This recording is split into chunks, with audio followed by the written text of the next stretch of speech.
Um ano da vitória de Lula. O que é mais importante, o Bolsonaro ter sido derrotado ou o Lula ter ganho? Bom, uma coisa não existiria sem a outra, né? Isso é uma evidência, é uma obviedade, mais ou menos, né? Porque a gente percebe o seguinte, a vitória que completa um ano hoje, e todo mundo aqui no Brasil, certamente aqui na nossa comunidade, lembra bem da sensação daquele 30 de outubro, porque o primeiro turno tinha sido muito difícil. Aqui são imagens já da posse, né? Nós estamos falando do dia 30 de outubro, a posse só existiu porque houve a vitória no dia 30 de outubro. E antes disso, o primeiro turno foi aquela sensação ruim, porque o Bolsonaro chegou mais perto do que a gente imaginava no primeiro turno. Ficou a 5, 6 pontos de diferença do Lula. E o segundo turno foram 2 pontos de diferença. Então, foi uma vitória suada, difícil. Aí eu vejo muita gente falando assim, só ganhou porque fez uma frente ampla. É verdade, o Lula ganhou porque fez uma frente ampla, colocou o Alckmin de vice, teve apoio da esquerda até a centro-direita tradicional, até parte do PSDB, que apoiou o Lula no segundo turno. Isso é verdade? É.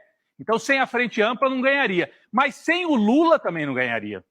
A vitória aconteceu porque a gente tinha o Lula com a sua história. Olha que a emoção do povo no dia da vitória. Eu tive na Avenida Paulista, depois na vitória, como cidadão mesmo, para acompanhar aquela mobilização. E a vitória aconteceu porque havia o Lula como uma arma. A arma não é bom a gente usar hoje em dia, né? Mas como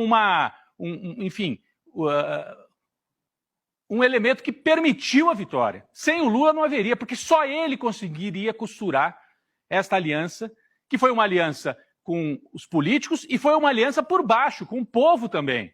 Então o Lula tinha a memória dos governos dele.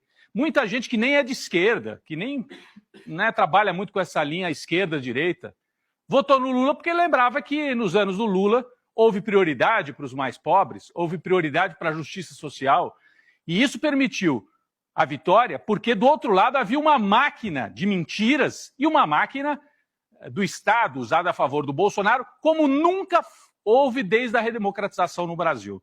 O Bolsonaro usou a máquina pública da mesma forma que se usava na República Velha, lá na época dos coronéis, da República do Café com Leite. O Bolsonaro despejou dinheiro na véspera da eleição. O Bolsonaro colocou a Polícia Rodoviária Federal para impedir as pessoas de votar. E mesmo assim o Lula ganhou. Então é uma vitória, esse um ano da vitória do Lula, para ser muito comemorada. E a emoção, né, de quem lembra, de quem estava nesse momento, de quem foi para a Paulista, aqui é o caminhão onde o Lula subiu para o discurso da vitória, ali atrás é o MASP, né? O caminhão foi colocado ali ao lado do MASP, eu lembro bem, eu estava ali. E a emoção também, durante a campanha, nos atos de rua, a gente observava que a militância do Lula era uma militância que, na sua maioria, não toda, mas na sua maioria, era um pouco mais velha. Uma militância de 40, 50 anos para cima, né? Mas, no dia da vitória, não. Lá na Paulista, no dia que eu fui, eu vi muitos jovens com a idade dos meus filhos. E aí foi um alívio ver também que as pessoas, os jovens, tinham percebido a necessidade e a importância de lutar pela vitória do Lula e pela manutenção da democracia. Se o Lula tivesse perdido essa eleição, hoje não dá nem para imaginar o que teria acontecido no Brasil. Bolsonaro fez o que fez para ganhar, não ganhou. Agora, se ele ganhasse, hein, usando a Polícia Rodoviária Federal, ele já teria mexido no Supremo Tribunal Federal, já teria aprontado o diabo, a gente estaria no caminho de uma ditadura instalada de dentro para fora, por dentro do Estado, né, a partir do Estado, uma espécie de um autogolpe em câmera lenta. Felizmente isso não aconteceu, vamos relembrar, comemorar. Tem problemas do governo Lula? Tem, todo governo tem problemas. Agora, é uma vitória para a gente lembrar, relembrar, e a trajetória do Lula também, né? Vale pelo peso político e vale pela trajetória pessoal do Lula.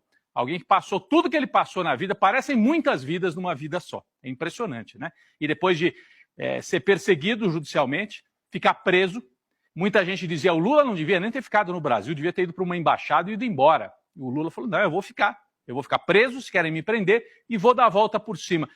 Muita gente, inclusive nos setores progressistas, não acreditava. Achava assim, o Lula agora vai ficar lá esquecido na cadeia, e era o que o Moro queria. Era o que o Moro queria. E o Lula conseguiu dar essa volta impressionante e comandar essa vitória, que só foi possível porque ele estava à frente dessa grande desse grande arco de alianças, né? Dessa grande frente eleitoral que permitiu a vitória. Vamos ficar aqui com um pouco da imagem da emoção, daquele momento de alívio, porque foi também um alívio democrático, um alívio do humanismo, da vitória dessa grande frente democrática, 1 ano da vitória de Lula